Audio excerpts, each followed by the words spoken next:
Hi friends, நான் என் குழந்தைய இது வரைக்கும் ஒரு தடவை கூட அடித்ததே இல்லை. என் குழந்தைகிட்ட எப்பயுமே நான் பொறுமையாக தான் சொல்லுவேன். நான் ஹார்ஷான வேர்ட்ஸ் யூஸ் பண்ணுறதே இல்லை. அப்படின்னா welcome to the gentle parenting. Gentle parenting ஒரு குழந்தைக்கு எவ்வளோ பாசிட்டிவ் இம்பேக்ட்ஸ் ஏற்படுத்துமோ, ஆனால் அதுவே ஒரு பேரண்ட்ஸ்க்கு பயங்கரமான ஸ்ட்ரெஸ், ப்ரெஷர் கண்டிப்பாக ஏற்படுத்தும். ஃபார் எக்ஸாம்பிள், ஒரு குழந்தைகிட்ட ஒரு டாயை எடுத்து வை அப்படின்னு ஃபர்ஸ்ட் டைம் சொல்லும்போது அவங்க சமத்து குழந்தையாக எடுத்து வச்சுட்டாங்கன்னா ப்ராப்ளம் இல்லை. ஆனால் நம்ம செகண்ட் டைம் சொல்லும்போது கேட்க மாட்டாங்க, தேர்ட் டைம் சொல்லும்போது கேட்க மாட்டாங்க.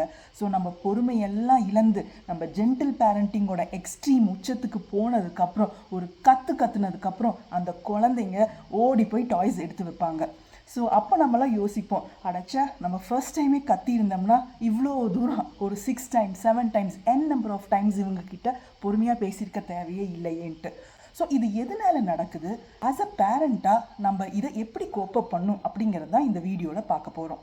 ஃபர்ஸ்ட், குழந்தைங்க கிட்ட எப்பயுமே ஒரு க்யூரியாசிட்டி இருக்கும். ஓகே, நம்ம அம்மா அப்பா எவ்வளோ எக்ஸ்ட்ரீம் தான் போகிறாங்க அப்படின்னு வெயிட் பண்ணி பார்ப்பாங்க. குழந்தைங்களோட பிரெயின் பேசிக்காகவே வெயிட் பண்ணி என்ன நடக்குதுன்னு பார்க்கலாங்கிற க்யூரியாசிட்டி இருக்கும். ஃபார் எக்ஸாம்பிள், நம்ம ஃபர்ஸ்ட் டைம் சொல்லும்போது அவங்களுடைய பிரெயின் ஓகே அம்மா எந்த ஸ்டெப்புக்கு தான் போவாங்க, என்ன லெவலுக்கு தான் போவாங்கன்னு க்யூரியாசிட்டியோட வெயிட் பண்ணி பார்ப்பாங்க. ஸோ நம்ம ஒரு தேர்ட் டைம் ஃபோர்த் டைம் அந்த டோன் ரைஸ் ஆகிற வரைக்குமே அவங்க வெயிட் பண்ணி தான் பார்ப்பாங்க. ஸோ இது குழந்தைங்களோட பிரெயின் நேச்சரே அந்த மாதிரி தான் இருக்குது. அண்ட் செகண்ட் ப்ராப்ளம், குழந்தைங்களுக்கு அந்த டாஸ்க் ஸ்விட்சிங்கிறது ரொம்ப டிஃபிகல்ட்டாக இருக்கும். யூஸ்வலாக நம்ம கிட்ஸ் லைவாக இருப்பாங்க, ப்ரெசன்ட் மூமெண்ட்டில் இருப்பாங்க. ஸோ குழந்தைங்க எப்பயுமே விளையாட்டுத்தனமாக இருப்பாங்க, இல்லை அவங்களுடைய ஒரு இமேஜினேட்டிவ் வேர்ல்டில் இருப்பாங்க. அப்போ போய் அவங்கக்கிட்ட டாய்ஸ் எடுத்து வை, இல்லை ஹோம்ஒர்க் பண்ணுன்னு சொல்லும்போது நம்ம அடல்ட்ஸ் மாதிரி டக்குன்னு அவங்களால டாஸ்க்கை ஸ்விட்ச் பண்ண முடியாது. ஸோ அவங்களுக்கு அந்த டிலே இருக்கிறது. ஓகே, நான் ஒரு ஆக்டிவிட்டி பண்ணிகிட்ருக்கேன், நான் என்னோடய வேர்ல்டில் இருக்கேன், அம்மாவோட இன்ஸ்ட்ரக்ஷன் ஏற்றுக்கணும் அப்படிங்கிற ஒரு டாஸ்க்லேருந்து இன்னொரு டாஸ்க்கு போகிறதுக்கு அவங்க பிரெயின் இன்னும் வயர் ஆகவே இல்லை. ஸோ அவங்க பிரெயினுக்கு அம்மா ஒரு இன்ஸ்ட்ரக்ஷன் சொல்கிறாங்கன்னு கேட்கும், பட் அந்த டாஸ்கோட அர்ஜென்சி புரிகிற அளவுக்கு அவங்க பிரெயின் இன்னும் வயர் ஆகிருக்காது. அண்ட் தேர்ட் ரீசன், ஒரு குழந்தைகிட்ட பொறுமையாக சொல்லும்போது கேட்க மாட்டாங்க. அதுவே நம்ம கத்தும்போது ஏன் கேட்குறாங்கன்னா, ஸோ நம்ம கத்தும்போது தான் அவங்களுக்குள்ள ஒரு ஃபியர் உண்டாகும், ஒரு அட்ரினல் ரஷ் உண்டாகும். அப்படி உண்டானதுக்கப்புறம் something has to be addressed அப்படின்ட்டு ரியாக்ட் பண்ண ஆரம்பிப்பாங்க. ஸோ ஆஸ் அ பேரண்ட்டாக நம்ம ஏன் பொறுமையாக சொல்லும்போது குழந்தைங்க கேட்க மாட்டேங்கிறாங்க, அதுவே கத்தும்போது இல்லை நம்ம ரியாக்ட் பண்ணும்போது தான் கேட்குறாங்க அப்படிங்கிற ரீசன்ஸை தெரிஞ்சுக்கிட்டோம். இதை எப்படி ஓவர் கம் பண்ணுறது?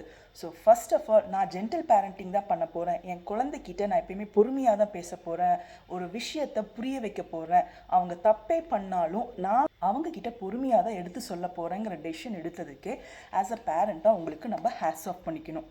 ஒரு குழந்தை 10 டைம்ஸ் பொறுமையாக சொல்லும்போது கேட்காம கடைசியாக 11th டைம் நான் கத்தும்போது கேட்குது, அப்போ நான் ஃபர்ஸ்ட் டைமே கத்திருக்கலான்னு சில சமயம் யோசிச்சிருக்கேன். பட் அந்த மாதிரி நம்ம பண்ணிகிட்டே இருந்தோம்னா குழந்தைங்க என்ன யோசிக்க ஆரம்பிப்பாங்கன்னா, ஓகே அம்மா அப்பா கொஞ்ச நேரம் சொல்லிகிட்டே இருப்பாங்க, சொன்னதுக்கப்புறம் திடீர்னு கத்த ஆரம்பிப்பாங்க, இதுதான் அம்மாவோட பேட்டர்ன், இதுதான் அப்பாவோட பேட்டர்ன். ஸோ அவங்க பொறுமையாக சொல்லும்போது நம்மளும் பொறுமையாக இருந்துக்கலாம், எப்போ கத்த ஆரம்பிக்கிறாங்களோ அப்போ நம்ம இந்த டாஸ்க்கை பண்ணலாம் அப்படிங்கிற மாதிரி அந்த பேட்டர்னை லேர்ன் பண்ண ஆரம்பிச்சிடுவாங்க. நமக்கு ஈஸியாக இருக்கே, ஃபர்ஸ்ட் டைமே கற்றுனா குழந்தைங்க லிசன் பண்ணிடுவாங்க அப்படிங்கிற அந்த தப்பான முடிவுக்கு மட்டும் போகாதீங்க. ஸோ நீங்கள் என்ன பண்ணுறீங்களோ பொறுமையாக சொல்கிறது it's the right method. But எப்படி கோப்பப் பண்ணுறதுங்கிற மட்டும்தான் நம்ம இம்ப்ரூவ் பண்ணிக்கணும். First thing, 1 task at a time and eye contact and touch, இது மூணுமே கலந்து தான் நம்ம பண்ண போகிறோம். ஃபார் எக்ஸாம்பிள், குழந்தை அவங்களுடைய ஓன் வேர்ல்டில் இருக்காங்க, இல்லை ப்ளேஃபுல்லாக இருக்காங்க, இல்லை வேறு ஏதாவது ஒரு ஆக்டிவிட்டியில் இருக்காங்க அப்படின்னா நீங்கள் அதை பாஸ் பண்ணி குழந்தை எப்போ லிசன் பண்ணணும்னு உங்களுக்கு தோணுதோ அந்த டைமில் இந்த 3 டாஸ்க் அவங்க ஃப்ரீயாக இருக்கணும்.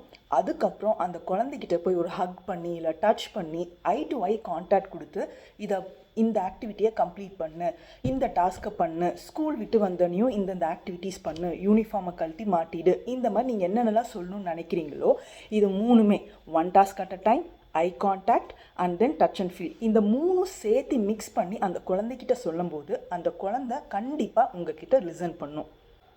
And second thing, too much of instructions கொடுக்கும்போதும் அவங்க அவாய்ட் பண்ண ஆரம்பிச்சிருவாங்க. ஃபார் எக்ஸாம்பிள், ஒரு குழந்தை வரும்போது கிட்டத்தட்ட லிஸ்ட் ஆஃப் 15 ஐட்டம்ஸ் நம்ம வச்சுட்டு டாய்ஸை எடுத்து வச்சிரு, பிளேட்டை கொண்டு போய் சிங்கில் போடு, வாட்டர் கொடு, இந்த மாதிரி லிஸ்ட் ஆஃப் இன்ஸ்ட்ரக்ஷன் கொடுக்கும்போதும் குழந்தைங்க கெட்ஸ் ஃபெட் அப். ஸோ நீங்கள் எந்த டாஸ்க்கை இம்போஸ் பண்ணணும்னு நினைக்கிறீங்களோ அந்த ஒரு டாஸ்க்கு மட்டும் ஃபோக்கஸ் பண்ணி 1 டாஸ்க் பர் டே கொடுத்தீங்கன்னா அதுவுமே ஹெல்ப்ஃபுல்லாக இருக்கும். அண்ட் தேர்ட், லாஸ்ட் ரொம்ப முக்கியமான இது, அவங்க நீங்கள் சொல்கிற டாஸ்க்கை லிசன் பண்ணாங்க, இமீடியட்டாக லிசன் பண்ணாங்க அப்படின்னா ப்ரைஸ் பண்ணுங்கள். இந்த மாதிரி கண்ணா நீ இமீடியட்டாக அம்மாவோட பேச்சை கேட்டீங்க, ரொம்ப சந்தோஷமாக இருக்குது, அம்மா ரொம்ப ஹாப்பியாக ஃபீல் பண்ணுறேன், நீங்கள் உடனடியாக என்னோட வார்த்தைகளை ஒபே பண்ணதுக்கு, இந்த மாதிரி எவ்வளோ பாசிட்டிவான வேர்ட்ஸை சொல்லி உங்கள் குழந்தைய பூஸ்ட் பண்ண முடியுமோ பூஸ்ட் பண்ணுங்கள். நான் ஜென்டில் பேரண்டிங் தான் பண்ணுவேன் அப்படிங்கிற டெசிஷன் எடுத்ததுக்கு உண்மையிலேயே தேங்க்யூ. இந்த மாதிரி சின்ன சின்ன சேலஞ்சஸ் வரும்போது டெஃபினட்டாக ஓவர் கம் கண்டிப்பாக பண்ணலாம். தேங்க்யூ.